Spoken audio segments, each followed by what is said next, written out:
Welcome to the second episode of Conquest TV, your essential video guide to Warhammer 40,000 Conquest. I'm Frankie Vu, and in this video I'll be taking you through issue 2, where we'll be finding out about the villainous Death Guard, building and painting Plague Marines, and learning how to move and shoot with our models as we play our first game of Warhammer 40,000. First, let's take a look at the new background in the issue. This time round, we're finding out about the Death Guard, treacherous space marines who turned against the Imperium 10,000 years ago and pledged their souls to Nurgle, the chaos god of disease. Now, those same traitors continue to fight the long war, determined to tear down the Imperium they once battled to build. You'll learn about Mortarion, the Primarch and master of these filth-encrusted villains, and their homeworld, the noxious Plague Planet. You'll also discover all about Plague Marines, the warriors of the Death Guard, complete with a guide to the disgusting ornamentation of their armour and their twisted mutations. Now that you know about the Plague Marines, it's time to build some of your own. Grab your clippers and let's get started. Remember how to use your clippers? Hold them like this, with your fingers on one leg and your thumb on the other. Like your intercessors from issue 1, each Plague Marine is made up of multiple parts. The best thing to do is to clip out each of the parts for one model and build that figure before moving on to the next. Let's start with Plague Champion Repugnus. Looking at the building guide in the magazine, Repugnus is made up from parts 1 to 5, so let's clip those out first. To cut a component from the sprue, place the flat side of the clippers against the component and gently but firmly squeeze the clippers shut like this. Be careful with clippers as they're sharp, so always cut away from yourself and keep the blade away from your fingers. Just as your Space Marine intercessors were in the last issue, these Death Guard models are push-fit models. So once you have the 5 parts of Repugnus clipped out, it's time to push him together. Looking at the instructions, we can see that the first step is to attach the chest and head to the rest of the body. Line up the peg on the inside of the chest with the hole in the body and push them together firmly. This is followed by the rest of the parts, the 2 arms and the power pack. Just match the pegs to the holes for each part and push them into place. Finally, put the model into one of the round bases that came with the issue. Congratulations, you've just built Plague Champion Repugnus. Of course, he needs the rest of his squad if he's going to take on the Ultramarines, so follow the guide in the magazine to get Plague Marine Gruel and Plague Marine Bubox ready to fight as well. Well, nearly ready. Before we get them on the battlefield, let's get the Death Guard painted. Painting the Plague Marines isn't very different to painting your Ultramarines intercessors from issue 1. The main difference is that instead of their armour being in bold Macragge blue, it'll be using your new paint, Sickly Death Guard green. Set up your painting area in the same way you did last time. Remember, you'll want a good light source, a flat surface, some clean water and a tissue to wipe your brush with. Got all of that? Great. Grab your Death Guard green, Abaddon black, the Retributor armour and let's get painting. Remember to have the painting guide from issue 2 next to you. It's handy to have the pictures to refer to. Give your pot of Death Guard green a good shake and open it up. Get your brush and remember how we hold it, gripping it gently but firmly between your thumb and forefinger and using your middle finger to support it.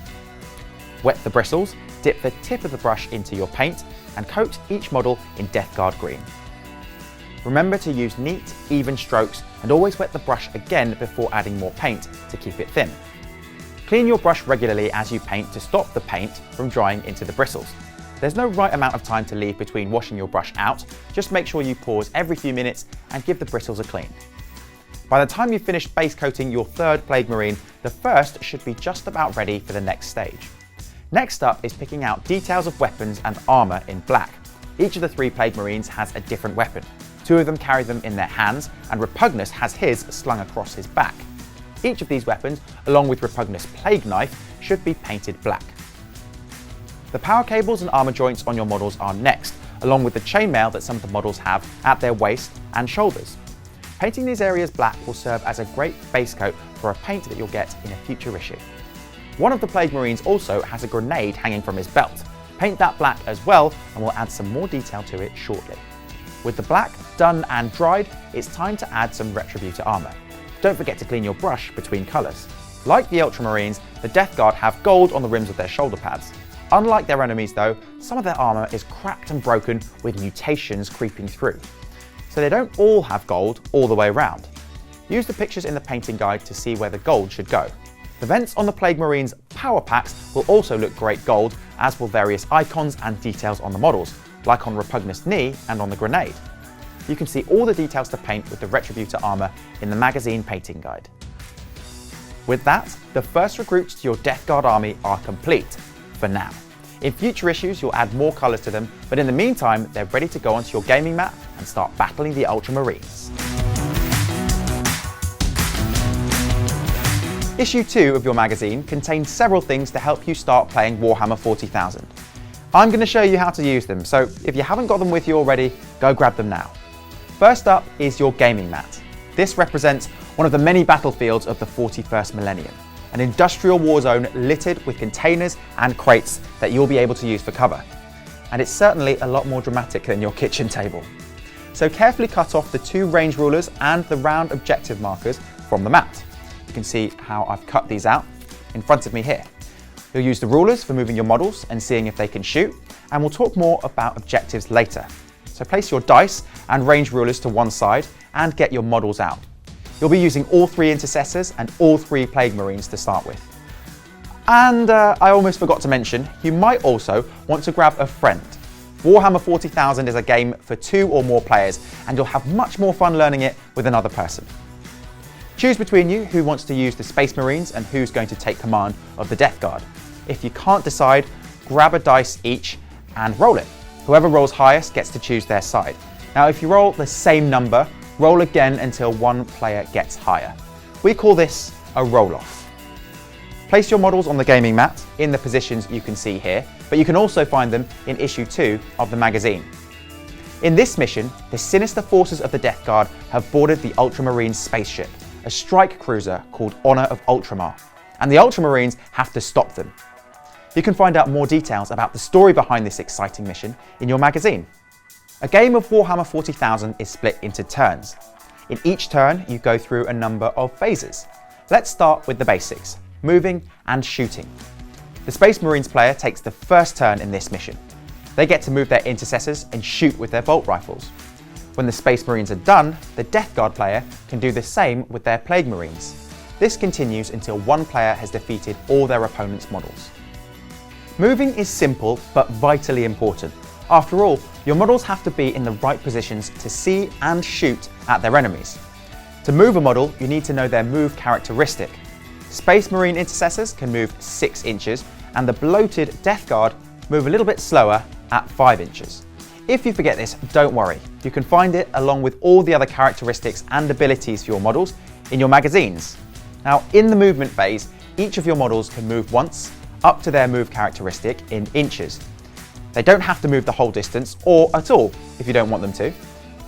Now, you can't move your models within 1 inch of an enemy model or off the gaming mat. You also can't move over containers or crates. They're too big to climb, so you have to move around them. If you don't think a model will want to shoot this turn, they can advance and move a little further. To see how far they can advance, roll a dice. You can then move them up to this distance. In this way, an intercessor can potentially move a whole 12 inches in one turn. But a model that advances can't shoot in the shooting phase. So after the intercessors have moved, the bullets fly and the shooting phase begins. Warriors in Warhammer 40,000 carry deadly ranged weapons, from basic projectile weapons to demonically possessed guns and mysterious alien technology. In the shooting phase, each model can fire once, targeting any enemy models they can see. To work out if a model can see an enemy, draw an imaginary line between any part of your model and any part of the target model. If the line goes over a crate or a container, the shot is blocked and you'll have to pick a different target. If your model can't see any enemies, then it can't shoot at all. To shoot, first you have to roll to see if you hit. Every model has a ballistic skill, or BS, that shows how good they are at shooting. The highly trained Space Marines have a ballistic skill of 3+. This means that when they shoot, they roll a dice and need to get 3, 4, 5, or 6 to hit their target. As you'll see from that, the lower the number in your model's ballistic skill, the better they are at shooting. When a model hits an enemy, there's a chance that it will cause a wound, or it may fail to cause enough damage to make a difference.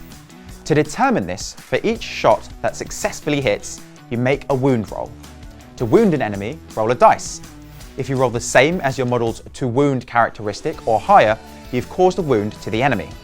For example, intercessors have a to wound value of 5+ when they're shooting Plague Marines, so any wound roll of 5 or 6 will wound a Plague Marine. If you cause a wound, it's not time to celebrate just yet.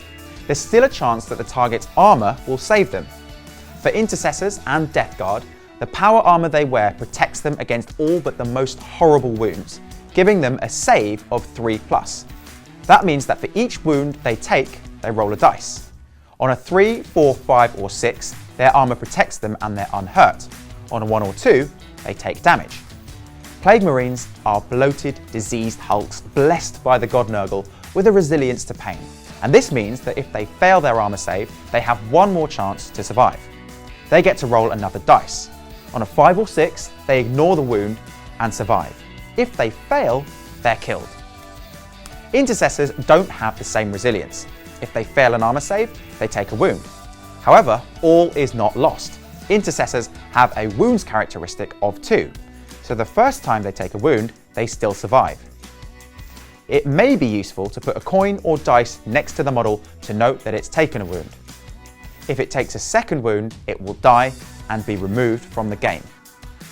So now that you know how to move and shoot, try taking a few turns. First, the Space Marine player moves and shoots, then the Death Guard player, then back to the Space Marines again, and so on. Remember, you can see all the characteristics and abilities for your models in issue 2 of your magazine. If you want to try some more advanced shooting rules, check out the extra rules section of issue 2, where you'll find rules for the Blight Launcher and Plasma Gun, carried by 2 of the Death Guard models, and for rapid firing with the Intercessor's bolt rifles. While it's loads of fun to try to wipe out your enemies, most battles are a little more tactical, and that's where your objective markers from issue 2 come in. These can be used in a variety of ways, and you'll find more of them in future issues. For now, why not try the mission in the extra rules section of issue 2? This uses a single objective marker, which both sides have to try to control. This will add a new dimension to your game, as you'll have to think more carefully about where to move your models and who to shoot as you try to capture the objective and stop your opponent from taking it. With your first battles complete, it's time to end this video.